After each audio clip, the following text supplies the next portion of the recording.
Hello guys, welcome to filmy hat. Arjun Sarkar HIT the third case SP చాలా aggressive cop. అలాంటోడికి serial killing case వచ్చింది.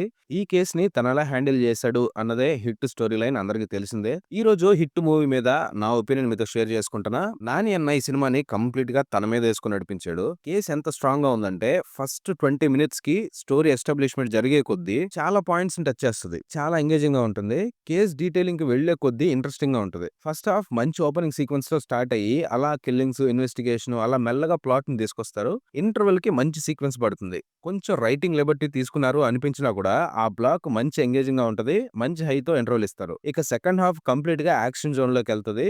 ఇక killing team, revealing, మెల్లగా plot proceedings అన్ని జరుగుతాయి. సో కంపేర్ చేసుకుంటే ఫస్ట్ హాఫ్ ఇచ్చినంత హై పాయింట్స్ గానీ అంత కంటెంట్ వైజ్ గా సెకండ్ హాఫ్ అంతగా లేదు. ఎందుకంటే కంప్లీట్ గా ఇక యాక్షన్ మీద నడుస్తుంది చాలా వరకు. కిల్లింగ్స్ చేసే వాళ్ళ మోటివ్స్ గానీ, వాళ్ళ మైండ్ సెట్ గానీ డీప్ గా ఎక్స్ప్లోర్ చేయలేదు. దానివల్ల అక్కడున్న కిల్లర్స్ గానీ, అక్కడ జరిగే సీన్స్ గానీ అంత ఇంపాక్ట్ ఇవ్వలేదు. యాక్షన్ బ్లాక్స్ బాగున్నాయి అనిపిస్తుంది గానీ ఆ కంటెంట్ అంత ఇంపాక్ట్ ఇవ్వదు. సో ప్రతి మర్డర్ కి ఒక రీజన్ ఉంటుంది, ఒక మోటివ్ ఉంటుంది. కానీ ఇలాంటి వాళ్ళకి పెద్దగా పర్సనల్ రీజన్స్ అవసరం లేదు.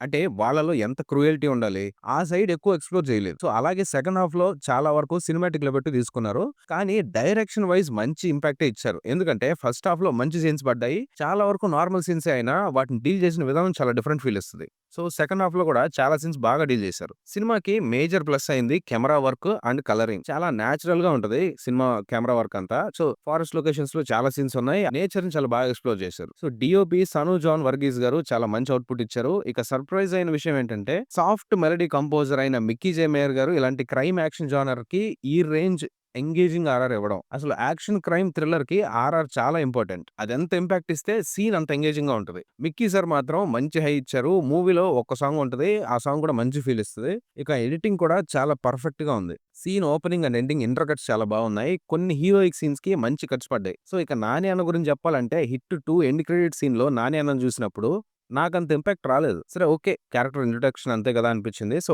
కానీ హిట్ 3లో మాత్రం సర్కార్ క్యారెక్టర్‌ని చాలా బాగా ఎలివేట్ చేశారు. క్యారెక్టరైజేషన్ చాలా స్ట్రాంగ్‌గా బిల్డ్ చేశారు. డైలాగ్ డెలివరీ గాని, ఆ బాడీ లాంగ్వేజ్ గాని, అగ్రెసివ్ బిహేవియర్ గాని మంచి ఇంపాక్ట్ ఇచ్చింది. శ్రీనిధి గారు కూడా చాలా బాగా చేశారు. ఆ రోల్‌కి పర్ఫెక్ట్ అనిపించింది. తనకి ఒక డిఫరెంట్ రోల్ ఇది. తన బాడీ లాంగ్వేజ్ చాలా బాగా సెట్ అయ్యారు. బాగా చేశారు కూడా. సో ఇక కోమలి గారు, రావు రమేష్ గారు అందరూ చాలా బాగా పెర్ఫార్మ్ చేశారు. ప్రీ క్లైమాక్స్ నుంచి మంచి హై తీసుకుంటది. కొన్ని క్యామియోస్ ఉన్నాయి. బాగానే హ్యాండిల్ చేశారు గానీ కొన్ని ముందే రివీల్ అయిపోవడం వల్ల నార్మల్ గా అనిపించింది. ఇక ఎండ్ క్రెడిట్ సీన్ కూడా బానే ఉంది. ఒక మంచి యాక్టర్ ని హిట్ వరుసలోకి ఎంటర్ అయ్యేలా చేశారు. ఫైనల్ గా యాంటగానిస్ట్ స్ట్రాంగ్ గా లేకపోవడం వల్ల, వాళ్ళకి ఒక స్ట్రాంగ్ బ్యాక్ స్టోరీ లేకపోవడం వల్ల, అక్కడున్న వాళ్ళని కంప్లీట్ గా ఎక్స్‌ప్లోర్ చేయకపోవడం వల్ల, ఆ ఫేస్ ఆఫ్ గాని, ప్రొటాగనిస్ట్ తో పడే సీన్స్ గాని స్ట్రాంగ్ గా లేకపోవడం వల్ల సెకండ్ హాఫ్ కొంచెం డల్ అయింది. సో మొత్తానికి ఇదండి హిట్ 3 మీద నా ఒపీనియన్. మన వీడియో మీకు నచ్చితే లైక్, షేర్ అండ్ కామెంట్ చేసేయండి. మన ఛానెల్ ని సబ్స్క్రైబ్ చేసుకోండి. See you in the next video.